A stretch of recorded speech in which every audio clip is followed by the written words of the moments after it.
Hello, everybody. It is Monday, November the 4th, 2024, but we're going to cheat a little bit here because this interview actually isn't going to go out until after the election, after Tuesday, November the 5th, probably on the 6th or the 7th. So we don't actually know who's going to win the election. It's obviously incredibly close, but we're going to play some Monday morning quarterbacking in advance, assuming perhaps that Donald Trump wins the election. My guest today had an interesting piece on the Hill recently. It was a warning to Kamala Harris, suggesting that unless she aggressively pursues the ideal, the promise of a minimum wage, she is in danger of losing the election. John Driscoll is a very successful American executive, and he is also the co-author of an important new book, Pay the People, Why Fair Pay is Good for Business and Great for America. He's joining us from New York City. John,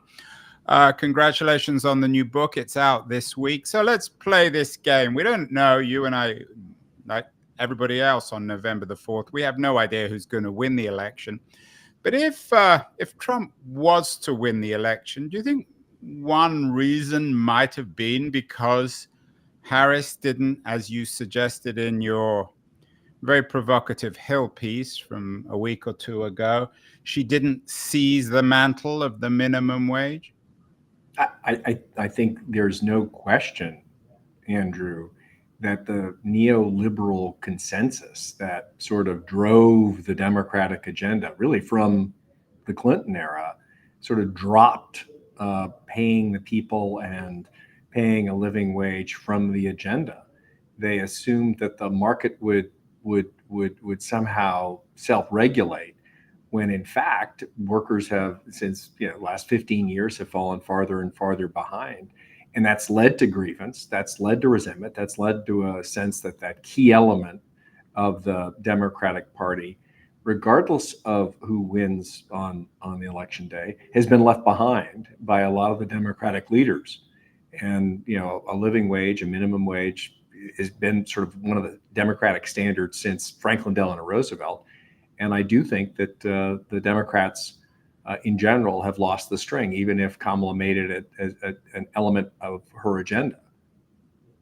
Your book is co-authored with another successful executive, Maurice Pearl, and the so-called patriotic millionaires, a group of successful, wealthy people who I think are in your political camp. Some people might be watching, John, and think this is a bit odd. Here's a successful entrepreneur, executive, made a lot of money, part of the patriotic millionaires, and he's railing against neoliberalism. How do those two things go together, John? Well, I think that the premise of the patriotic millionaires is that some of the most successful business people and executives in America got here because, or at least partially, because this is one of the great growth capitalist economies in America, which used to be a lot more equitable than it is today, which is to say that when worker productivity went up and the economy grew, that there would be a much fairer share of the gains of that across the spectrum, from working class to middle class. It's the element of the American dream. And I think that there's actually a lot of consistency with successful people in America wanting to make sure that the capitalist system is set up so that we can all be successful. I mean, that's the essence of the American dream. And while it may sound inconsistent, actually, I think we're the patriotic millionaires want to invest, have an America that's willing to invest in its people so that we can create more millionaires and frankly create or underwrite the foundation of an American dream where people can wherever they start with a little bit of work, a little bit of luck, can end up in a better place, and their children can live better lives than they do. I mean, that's the essence of why we want to make sure that every hardworking American working a full-time job gets paid a living wage. John, the title of the new book is Why Fair Pay is Good for Business and Great for America. Are you suggesting then fair pay, which is a moral term, is simultaneously good for business and good for America in the sense that it's the right thing to do, that morality and economic interest go together here? That's exactly, Andrew, what we're saying. And I had the experience in my company of freezing executive salaries, of investing in our frontline workers. And I did it not just because I thought it was the right thing to do, but because I thought it was elemental in building a resilient company where our entry level workers weren't having to live out of their cars or rely on government benefits. I think there are strong business arguments, which we can get into, around the ability to actually focus on your job and do a great job, that are why we should pay a living wage. But it's also the right thing to do. There's no reason why the government should have to pick up the tab for businesses that aren't paying workers a living wage. You wrote about this in an interesting piece in The Guardian in 2019, titled, "We Froze the Salaries of 20 Executives and It Improved the Lives of 500 Employees." Tell us what you did. Tell us about the company that you were running and how you did this and what the outcome was. You bet. About 12 years ago, Andrew, I took over really a troubled mid-sized healthcare services business that had, tripled in size in the previous 5 years, but growth had stopped, and the company was really having a hard time growing. Where was it based? It was based in Connecticut, but we served health plans nationally. We were helping people in the post-acute space, but effectively doing a lot of what you'd think of as insurance services, picking up the phone, paying claims, organizing networks of home healthcare workers and home healthcare networks. And when I came in as CEO, it was clearly a broken culture. And we had close to 500 employees making less than $15 an hour. And I was looking for ways that we could bring the company together and start to compete successfully. And what was quite clear is that more than a third of the company was paid wages that they were barely surviving on. I received an email from one well-regarded customer service rep who was living out of her car and with her child and looking to get a little bit of an advance on her pay. We had managers who were paying for their team's turkey dinners. And I just found that I really had a hard time believing that our employees could bring their full selves to work if they weren't making a living wage. And so the way we funded it is I convinced my executive team and my extended executive team to freeze their salaries. And we took those salary increases plus a little bit of cost savings and invested it directly in raising the minimum wage to what that time was we thought was a living wage, which was about $15 an hour. And it immediately paid off in business results. In addition to helping people individually, it really helped fuel the turnaround of our company. How did it do that? Was it that your executives became more respected, or that the people who had been on a minimum wage and living out of their cars, they took their work more seriously? I think it starts with the fact that people could actually focus, they could pay their bills and focus on their work. So by paying people a higher wage, we literally cut the turnover rate in our entry-level workers, those people who pick up the phone and pay claims, in half. Very soon after that, we started to see productivity gains. People were actually answering more phone calls. They were paying more claims. And I think that it all came down to the fact that by paying people a living wage, people could focus on their work. They weren't working 2 or even more jobs. And they didn't have that stress of not being able to pay their bills. And I think then that as that momentum started, I definitely think we got a lot more positive feedback and respect to the senior executive team. But it was less about respect, Andrew, than more of a sense that we're all in this together. We're all in this. We're going to take on this challenge together. And I think a lot of our frontline workers, honestly, were shocked that we, senior executives, actually were willing to invest in them and that gave us a much greater sense of team. So I think dropped stress, reduced turnover, really built a sense of a team, and from that, I think respect followed. You mentioned, I think, FDR earlier, John. Was there a moment in American history where the people were indeed being paid? Are you, in some ways, nostalgic for the New Deal of America? You mentioned neoliberalism. We've done lots of shows on the history, the rise, and perhaps the fall of neoliberalism. In fact, later this week, I'm doing another show with Gary Gerstle, who the author of an excellent book, The Rise and Fall of Neoliberalism. He's probably the most authoritative historian of neoliberalism. Are you looking backwards or forwards? Was America once, you mentioned this end of the American dream. Was there once an American dream? Was it associated with perhaps companies like Ford and other big American corporations?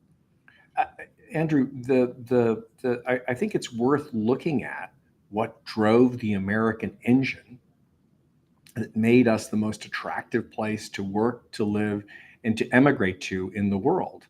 You know, FDR passed the Fair Labor Standards Act in 1938 to establish the minimum wage. And his point was he wanted to move away from starvation wages, literally was that way he described it in 1933. And in many cases, we've returned back to that, to a living wage.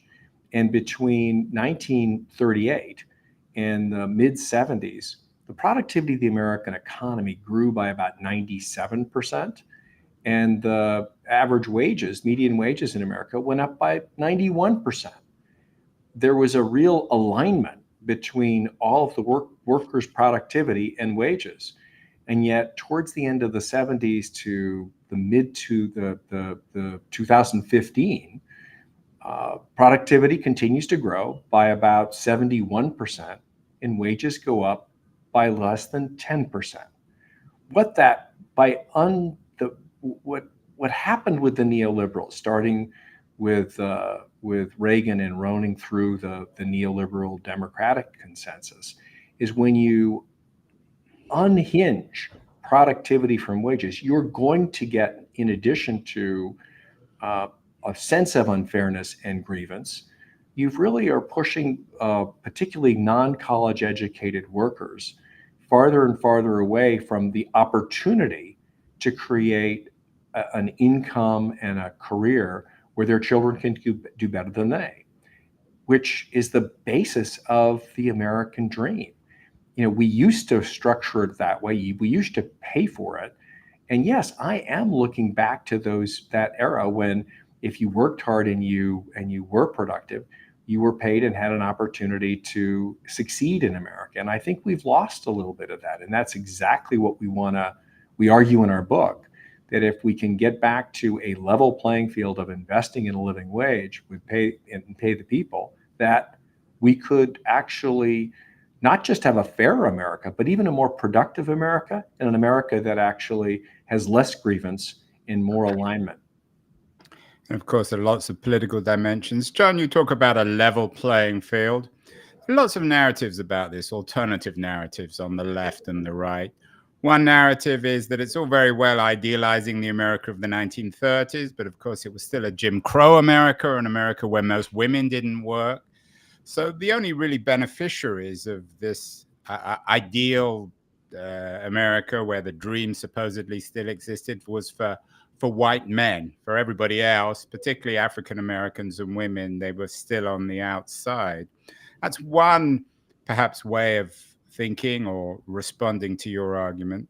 The other one is that the economy's changed. It's all very well in the time of Henry Ford when people worked on the assembly line.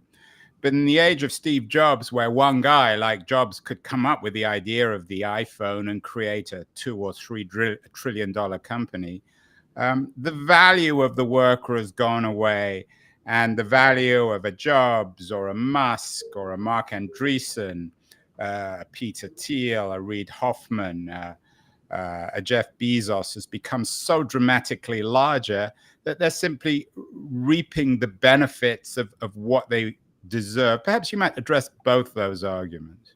Well, I think on the first one, you're completely right. Just because the American dream worked for some did not mean it did not work for, it didn't, it worked for all. I mean, the Civil Rights Act of 64 and the Voting Rights Act of 65 were the first time since the promises of the post-Civil War consensus actually were delivered.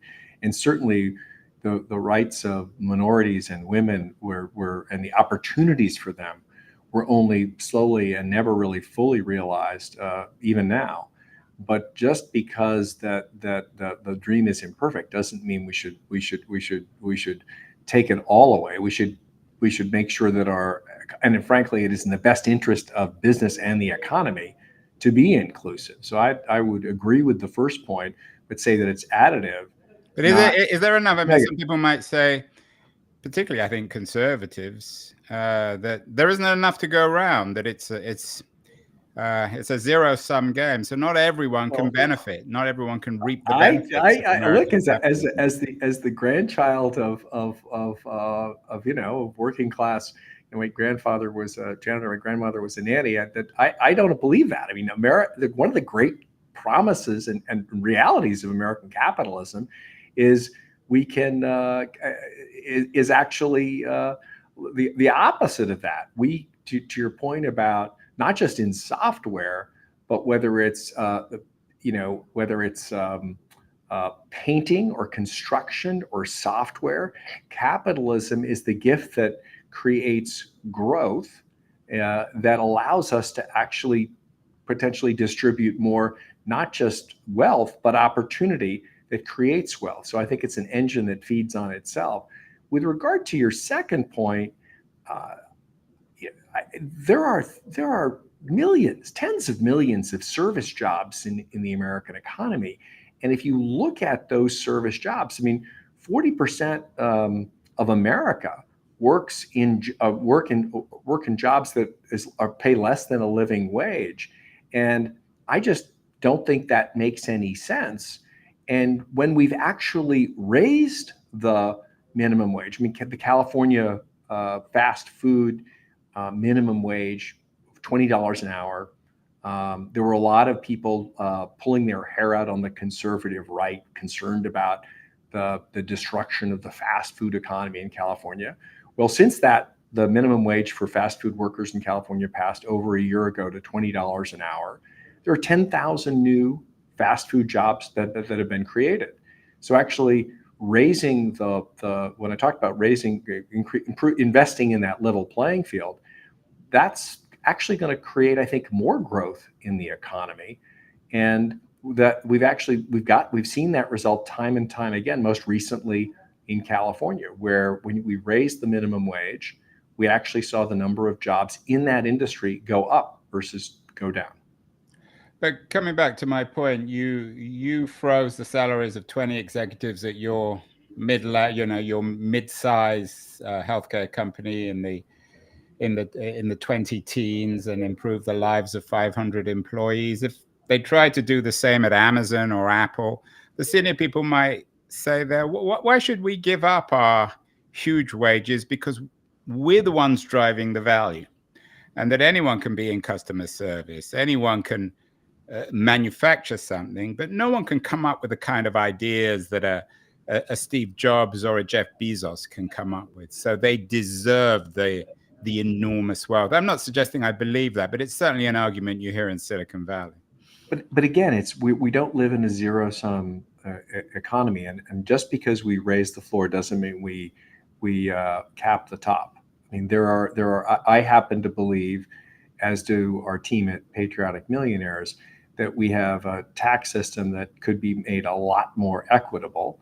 But that's separate from the wage argument. In terms of wages, where we've seen states and companies invest in a higher minimum wage, we've seen lower turnover, more productivity, and greater success. I mean, Andrew, JP Morgan and Bank of America do not cap their CEO's salaries or their senior executive salaries, and both of them have moved towards a higher minimum and in some cases a living wage. And what they've seen is their productivity has increased. Walmart and JP Morgan, two of the most successful companies in the world, have both invested in their workers, and they've seen it immediately pay off in shareholder returns. And just because we bring up the floor doesn't mean we lower the ceiling. Yeah, we've done some shows on Walmart with a couple of authorities, journalists who've invested years in researching. I think their conclusion on Walmart was mixed. I'm not sure they would entirely agree with you, but that's another matter. What about the changes, John, in the architecture of the economy? Most people now don't do just one job. Most people don't work for a single company. We have now what is known as the precariat economy, the old proletariat, working class has been replaced by a precariat. The Uber economy seems to be increasingly reshaping American capitalism. Is that in itself a problem, or can your pay the people argument work within this new architecture? I think it has to, Andrew. I mean, we can't escape the fact that the economy, particularly the American economy, a modern economy, is going to continue to evolve in structure and in ways that we know and are sort of absorbing right now. But none of that should take away from the fact that we should have a base standard where people who work a full-time job we shouldn't tolerate starvation wages. When we allow businesses to pay less than a living wage, what happens is that the taxpayer picks up the bill. We've got, 40 million people in America on some form of government support because they don't make a living wage. You've got 11 million people working at least one job who are on food stamps. And so when we don't actually have a level playing field and enforce that at improving the minimum wage to a living wage, what happens is taxpayers are subsidizing businesses that are paying poverty or what FDR would have referred to as starvation wages. And so I think that there are ways to handle the evolving gig economy, but the fundamental argument is a level playing field is what we all should be working towards. Well, the election hasn't happened yet, as I mentioned in the introduction, John, but it will be over by the time, and presumably we'll know who the next American president is by the time this thing goes out. Have you been disappointed with this campaign in the sense that neither Harris nor Trump really addresses these major issues? Andrew, it's been heartbreaking for me because I think a lot of the grievance that drives the working class embrace of Trump comes from the notion that we haven't paid the people, that people don't think the system is fair, and that working class people who are making less than a living wage feel like they're running faster and faster up a down escalator of the American economy. And I think that even though the Democrats have historically embraced it, are generally for it, look, they've been in power and haven't passed an increase in the minimum wage in the last 15 years. Even 15 years ago, the purchasing power was in 2009 was considerably less than it was when it peaked, the minimum wage in purchasing power in 1968. Both parties have let down kind of entry-level workers in America, and both parties are going to have to atone for that. We can fix it, but we have to see it as an urgent issue of people not feeling the system is fair when we aren't paying a living wage. In your excellent Hill piece, you talk about Trump's visit to a McDonald's in Pennsylvania, which I think to many people appeared very gimmicky, but was in its own way clever and fitted in with his argument of doing away with taxes on overtime. What do you make of that? I mean, in a sense, I'm guessing, you might have a degree of sympathy with that, but why is this issue approached in such a gimmicky, populist way, as opposed to actually discussing it in the responsible, serious manner that you're doing and your patriotic millionaires are doing? Well, I think I'm not going to get into the gimmick aspect, but let's start with the notion that President Trump didn't even support the enforcement of Hopefully, overtime rules. ex-President Trump. Ex-President Trump. We don't know, John, yet. But We when may he give was an president, ex-president. he didn't even enforce the overtime laws. So he's not, he didn't even support the pay that he wants to reduce the taxes on. So it's even a gimmick on a gimmick. But let me just leave it at the notion that I think that both parties should agree on paying McDonald's workers enough so they can afford to buy their own French fries. But rather than be served by the don. But coming back to the issue of and this gimmick of somehow taxes being bad, that's not what you're arguing in Pay the People. You're simply saying raise wages and everyone should still pay taxes. The way that Trump and even Harris now is presenting it is that the government has a moral obligation not to take taxes out of people's income, which, as you're arguing, is counterproductive. And it's only the poor, the working poor, who are going to be harmed by this ultimately. Well, tax policy is an entirely different. But as Warren Buffett pointed out, when his secretary is paying a higher percentage of taxes than one of the richest men in the world is, we've got a tax system that's out of whack. But I think that since the Reagan administration, Andrew, people have had the cheap grift of promising tax reduction without focusing on how we actually pay people more. People care about how much money they're putting in their pockets. That's why the popularity of the minimum wage has won when it's been put on the ballot to raise the minimum wage. In every state that it's been put on the ballot, red state and blue states, it's won because American voters really do care and do understand that if they're paid more, there's more money in their pocket.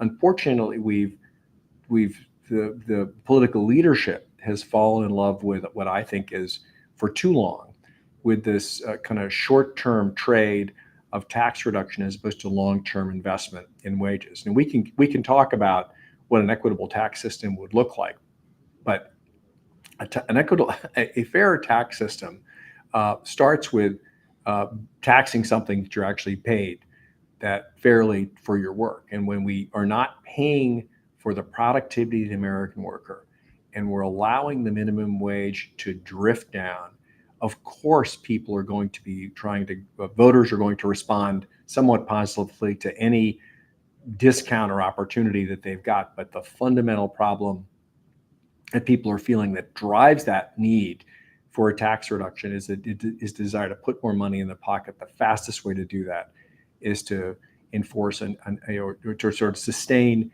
and raise and enforce a living wage for all, people who are working a full-time job. It's a surreal quality to American politics and morality when we have a book from senior former executives, Pay the People, while fair pay is good for business and great for America, from the patriotic millionaires. And meanwhile, the organizations that should be in the business of paying the people, of representing the working class, unions, are in decline. They've played a role in this election. There are arguments. We've done many shows on labor unions in the US.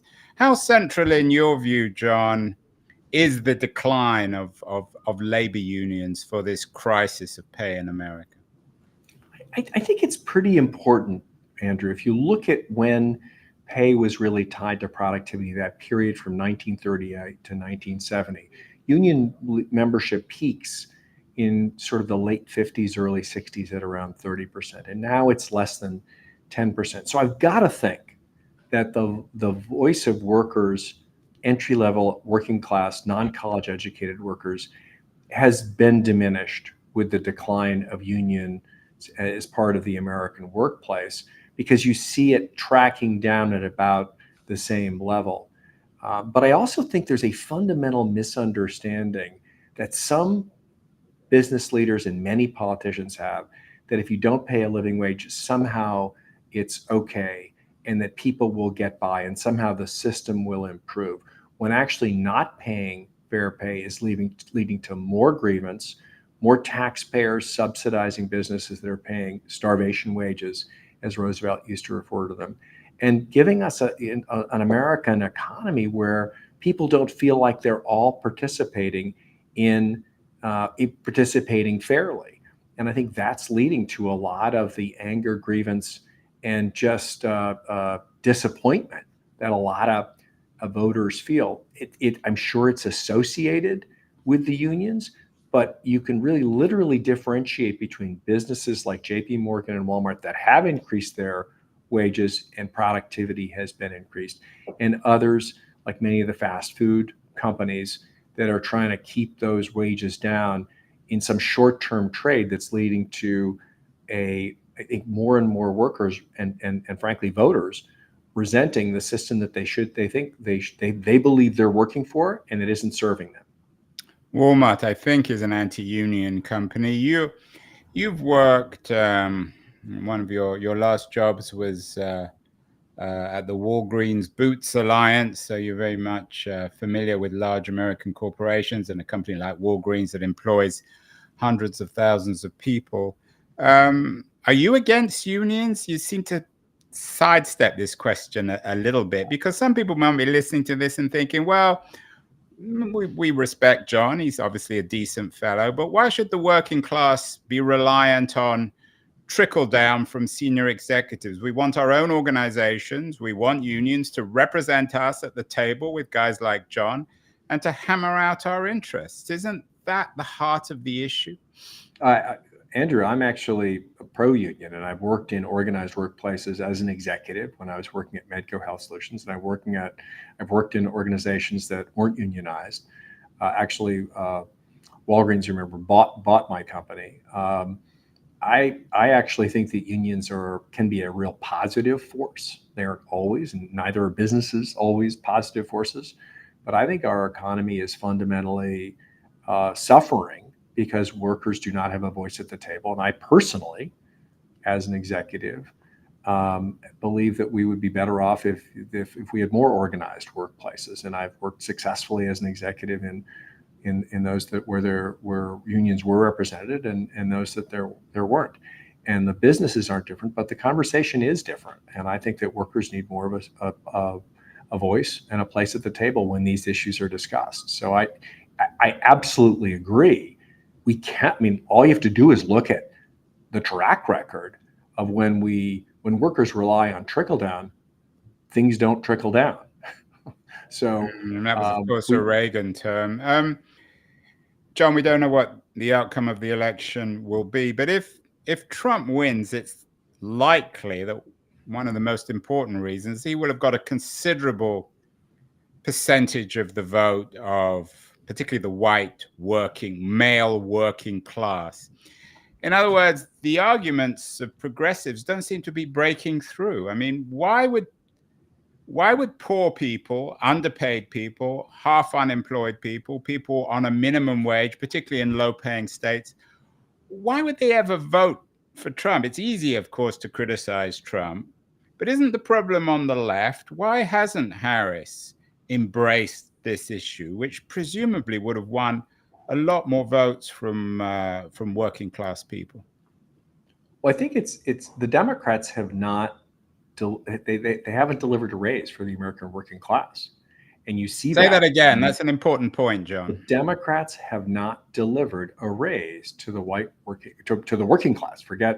Take race out of it, and I think that there's an open door with the non-college educated workforce, men, women, people of all races, to the conversation that, look, if the Democrats haven't delivered, at least keep the door open to an alternative. And if Trump wins, I think one of the fundamental reasons will be that the Democrats as a party have not delivered. To be fair to Kamala, when she first delivered her economic policy, one of the first elements of that policy in the 80-page plan was a very clear position that she was raise the minimum wage. So while it hasn't gotten a lot of coverage, I paid attention to it because I was working on this book. But for a generation, Democrats have not made delivering for the working class an element of what they did when they were in power. And frankly, that opened the door, I believe, is one of the reasons why Trump has had more success with the working class than a lot of Democrats would like. If you don't deliver, people are going to look for alternatives. And if you don't deliver on wages, every worker is going to pay attention. It seems, though, as Harris certainly shifted from the left to the center over the last couple of years, certainly since she's been running in the election, it may make sense in political terms. We'll know that in a couple of days.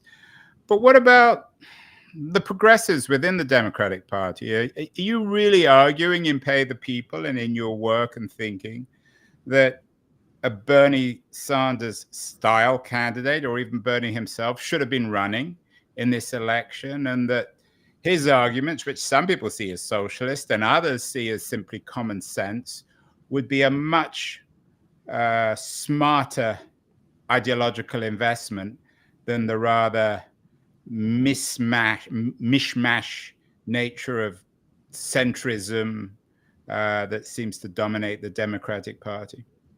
I think Democrats from the center to the left, all of them, when they were in power, did not deliver on wages and opportunities for wealth for working class Americans. So regardless of what candidate you pick, as it happens, Bernie's really good on the investing in raising a minimum wage to a living wage. But in all of the Democrats have some responsibility for the fact that when they were in power, they didn't give American workers a raise. We got health care, but we didn't get wages. A no-brainer, John. Why? Andrew, Andrew, I look at the data and it just doesn't make sense, because when, and it's an investment as a businessman, when we invest in living wages, that's not just workers that do better. The economy does better. 70% of the economy is consumer driven. We put more money into people's pockets who can't afford a surprise $250 or $500 bill. Guess what? They spend it. And our economy is a consumer economy. And you look at where we've invested in where states have invested in a higher minimum wage, those states are growing faster. They are. Is there a model state for all this, John? I think the best model I've looked at in terms of a state comparison, Andrew, is when New York State raised its minimum wage, and a Nobel Prize winner economist named Alan Kruger actually did the analysis of hospitality businesses on both sides of the New York-Pennsylvania border. And businesses grew fast. The workers didn't just make more money on the New York border, but those hospitality businesses grew faster and were more successful than businesses that were literally across the street in the other state that were paying less. So we've got plenty of data that shows that when we invest in a higher minimum wage, actually it lifts up the economy. So I think the scores are in.